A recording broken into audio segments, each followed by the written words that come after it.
si Benjo, may pangarap. Kaya tara, samahan niyo ako. Good morning mga idol, ngayon pala araw ng linggo pero ako hindi makakapagsimba dahil kami pupunta pa rin ng bukid. Ipag-pray nyo na lang po ako, salamat. Tapos ito nga po lang, ginayak ko na po itong ulam naming longganisa, itlog. Hoy, walang itlog dyan, kaloko mo. Tapos yan nga, naglaro na kami ni Janing.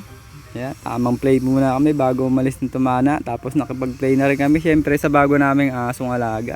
Nauna nga pala pumunta si Papa dito sa tumana at sabi ko babaunan ko na lang siya pero hindi ako makapag-hintay. Sumunod na rin ako, hindi katagalan. Tapos yan nga pala yung service natin ngayon for today's video.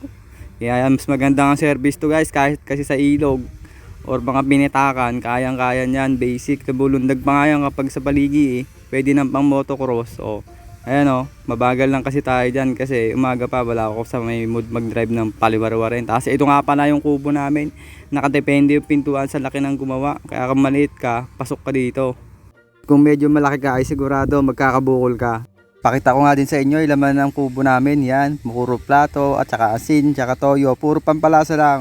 Pakita ko lang din sa inyo yung alagang papaya ni Papa. Yan, papahinog na lang, konti na lang yan. Pag nahinog, bibigyan ko kayo. Pagdating ko, ako nga sumbulat muna kay Papa kasi para makapagpahinga rin siya. Kaya ako muna. Medyo makulimlim din panahon ngayon, medyo nakisama. Kaya yan, tara, samahan nyo ako. Banat, utoy! Pagkiyara nga namin grass cutterin, ito naman susunugin namin para daw hindi susuhungin. Para pag niretovator din, malinis na, hindi na may pasyok-pasyok pa.